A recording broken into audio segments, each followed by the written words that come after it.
అదే RTV app వార్తల్ని క్షణాల్లో చదివే అవకాశం ఉంటుంది. ఒక న్యూస్ పేపర్, ఒక టెలివిజన్ ఛానల్ మీ చేతుల్లో ఎప్పుడు ఉంటాయి.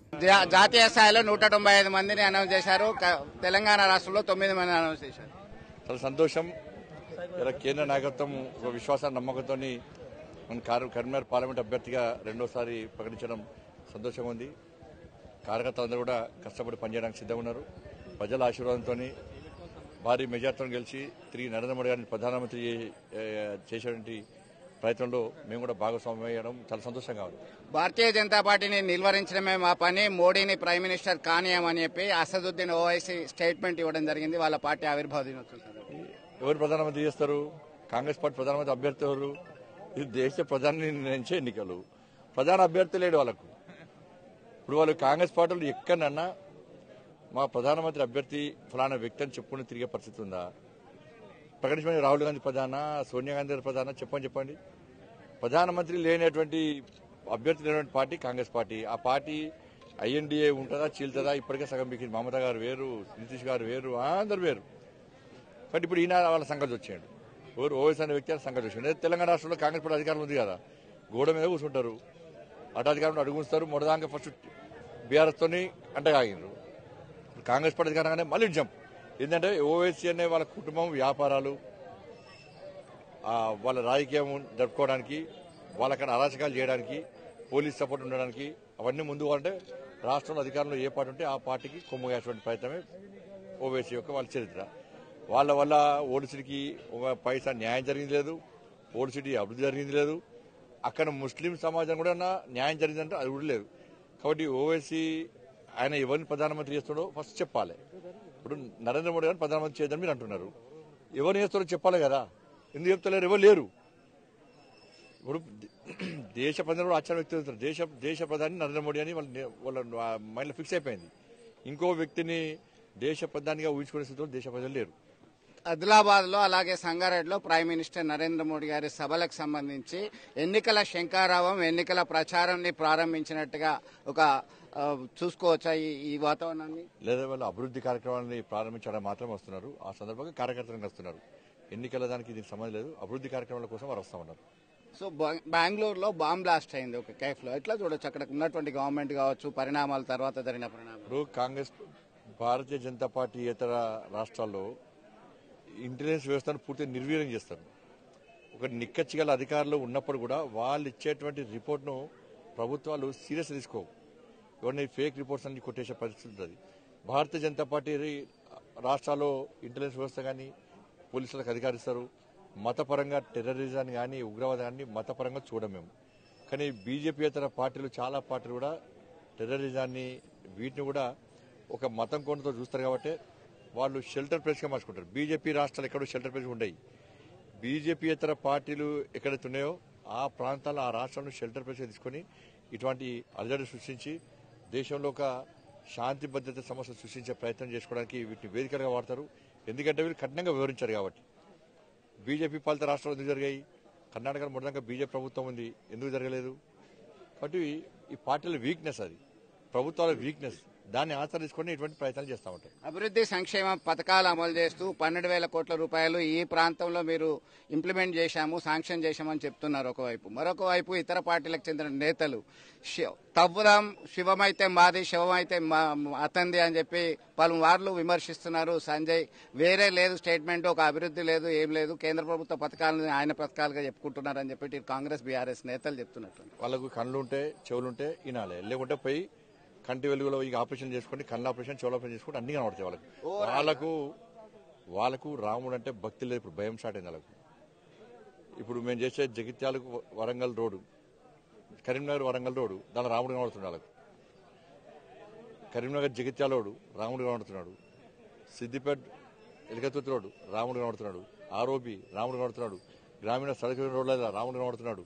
సిఆర్ఎఫ్ పైసల రాముడు కనబడుతున్నాడు. ఏడో చూసినా రాముడు కనబడుతున్నాడు. బీజేపీ కార్యకర్తల కూడా భారతీయ జనతా పార్టీకి ఓటేసే ప్రజలను చూస్తే వాళ్ళకు రాముడు గుర్తొస్తున్నాడు. రాముని ప్రేమ పోయి, భక్తి పోయి వాళ్ళకి భయం స్టార్ట్ అయింది. ఎందుకంటే రామ భక్తులు అందరూ కూడా రామ మందిరం నిర్మించినటువంటి నరేంద్ర మోడీ గారికి ఓటేస్తారు కాబట్టి భయం ఉన్నది. రాముని అక్షంతల తర్వాత, రామ మందిర నిర్మాణం తర్వాత ఇట్లాంటి పరిణామాలు చోటు చేసుకున్నాయని కదా. రామ మందిరం నిర్మించక ముందు కూడా దేశానికి ప్రధానమంత్రి ఎవరంటే నరేంద్ర మోడీ ముచ్చటగా 3సారి గ్యారంటీ అవుతారు. ఎందుకంటే ఈ దేశాన్ని రక్షించింది, దేశాన్ని అభివృద్ధి చేసింది, ఈ దేశంలో పేదవాళ్ళకి సంక్షేమ పథకాలు ఇచ్చింది నరేంద్ర మోడీ గారు.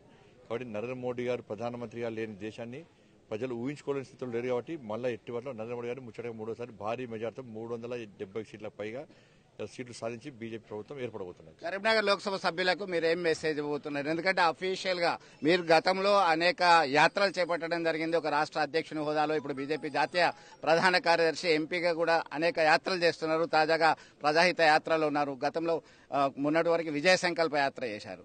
ఇవన్నీ నేపథ్యంలో అఫీషియల్ అనౌన్స్మెంట్ బండి సంజయ్ కరీంనగర్ లోక్సభ అభ్యర్థి అని చెప్పేసి అధిష్టానం ప్రకటించింది. ప్రకటించిన తర్వాత లోక్సభలో ప్రజలకి ఓటర్లకు మీరు ఇచ్చే మెసేజ్ ఏంటి? ఈ దేశాన్ని రక్షించే వ్యక్తి, ఈ దేశ ప్రజల గురించి ఆలోచించే వ్యక్తి, ఈ దేశ ప్రజలు నిరంతరం కాపాడే వ్యక్తి, కంటికి రెప్పలా కాపాడే వ్యక్తి నరేంద్ర మోడీ గారు తిరిగి ప్రధానమంత్రిగా కావాలంటే నరేంద్ర మోడీ గారికి ఇవాళ మీరు నాకు ఓటేస్తే నేను పోయి నరేంద్ర మోడీ గారిని ప్రధానమంత్రి చేయడానికి ఓటేసేటువంటి అవకాశం ఉంది. వేరే పార్టీలకు ఓటేస్తే వాళ్ళు ప్రధానమంత్రి అభ్యర్థి లేడు. ప్లస్ ఆ ప్రభుత్వ ఆ పార్టీలు దేశంలో అధికారానికి వచ్చేటువంటి అవకాశాలు లేవు. నరేంద్ర మోడీ గారు ప్రధానమంత్రి అయిన తర్వాత ఈ తెలంగాణ రాష్ట్ర అభివృద్ధికి దాదాపు 10 లక్షల కోట్ల రూపాయలకు పైగా అభివృద్ధి నిధులు వెచ్చించడం జరిగింది. కరీంనగర్ పార్లమెంట్ నియోజకవర్గానికి ఇవాళ సంక్షేమ పథకాలు కాకుండా ఇవాళ 12,000 కోట్ల రూపాయలకు పైగా నిధులు ఇవ్వడం జరిగింది. గ్రామాన వాళ్ళ అభివృద్ధి చేసిన ప్రయత్నం చేశారు. ఇవాళ గ్రామాల అభివృద్ధి కూడా నిధులు కూడా కేంద్ర ప్రభుత్వం ఇచ్చింది. వాళ్ళ రైస్ కానీ వ్యాక్సిన్ కానీ ఇట్లా అనేక సంక్షేమ పథకాలను నరేంద్ర మోడీ ప్రభుత్వం ఇచ్చింది. అటువంటి నరేంద్ర మోడీ ప్రభుత్వం ఢిల్లీలో ఏర్పడకుంటే ఈ సంక్షేమ పథకాలు అవుతాయి, అభివృద్ధి అవుతుంది. ఈ దేశ రక్షణ విషయంలో ఒక క్వశ్చన్ మార్క్గా ఉండేటువంటి ప్రమాదం ఉంది. కాబట్టి అన్నిటికీ పరిష్కారం నరేంద్ర మోడీ గారిని తిరిగి ప్రధానమంత్రి చేయడమే. కాబట్టి కరీంనగర్ పార్లమెంట్ నియోజకవర్గ ప్రజలు గతంలో ఓటేసిన తర్వాత నేను ఏ విధంగా మీకోసం ఫైట్ చేసిన, ఏ విధంగా 150 రోజుల పాటు పాదయాత్ర చేసి 1600 కిలోమీటర్లు పాదయాత్ర చేసినాం, పేదల కష్టాలు తీసుకునే ప్రయత్నం చేసినాం, అభివృద్ధి చేసినాం, సంక్షేమ పథకాలు ఇక్కడ ఇచ్చినాం మనం. కాబట్టి ఇవన్నీ విషయాలు ఆలోచించి ఇవాళ మీకోసం కొట్లాడితే దాదాపు 100 కేసుల మీదనే 2 సార్లు జైలుకోవడం జరిగింది. కాబట్టి ఈ దేశంలో ఏ ఎంపీ కూడా 2 సార్లు జైలుకోలే. దేశంలో ఏ ఎంపీ మీద 100 కేసులు లేవు. దేశంలో ఏ ఎంపీ కూడా 150 రోజుల పాటు పాదయాత్ర చేయలే, 1600 కిలోమీటర్లు పాదయాత్ర చేయలే. కాబట్టి ఇక్కడ గత ప్రభుత్వం యొక్క అవినీతి అరాచకాలకు కుటుంబాలకు వ్యతిరేకంగా ఏ విధంగా ఫైట్ చేసినో తెలుసు.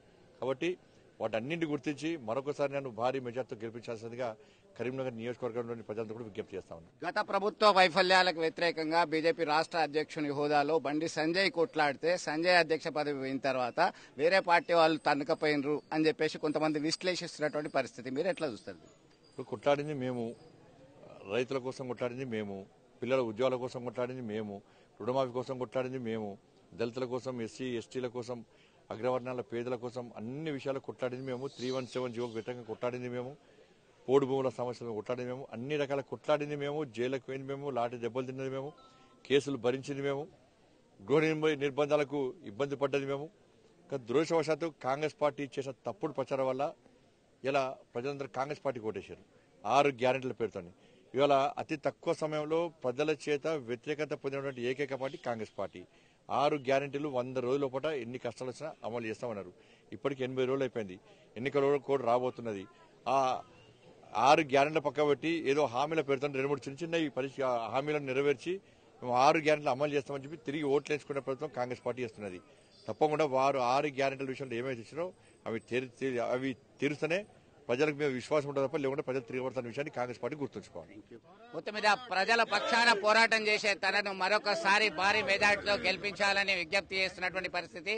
కేవలం ఈ దేశ ప్రజలకి భరోసా నరేంద్ర మోడీ నాయకత్వం మాత్రమే అని ఆయన స్పష్టం చేయడం జరిగింది. ఈ క్రమంలో ఇటు కాంగ్రెస్ అతి తక్కువ కాలంలోనే వైఫల్యాలతో ముందుకెళ్తుంది. కాబట్టి దీన్ని ఎత్తి చూపుతూ మేము ప్రజల వద్దకు వెళ్తాం, గతంలో గోబెల్స్ ప్రచారం చేయడం వల్లనే వాళ్ళకి ఓటు బలవడం జరిగిందని కూడా ఆయన అభిప్రాయం వ్యక్తం చేయడం జరిగింది. ఇటు బీఆర్ఎస్ కాంగ్రెస్ వైఫల్యాలను ఎండగడుతూ ప్రజల్లోనే ఉంటాం, లోక్సభ సభ్యులు మరొకసారి నన్ను భారీ మెజార్టీతో గెలిపించాలని కోరుతున్నటువంటి పరిస్థితి చూడొచ్చు. విడుదల సుమంత్తో కలిసి చంద్రశేఖర్, RTV, బొలంగూరు నుండి. మరిన్ని వీడియోస్ కోసం ఛానల్ ని సబ్స్క్రైబ్ చేయండి, లేటెస్ట్ అప్డేట్స్ కోసం వాట్సాప్ ఛానల్ ని ఫాలో చేయండి అండ్ లింక్ డిస్క్రిప్షన్ లో ఉంది.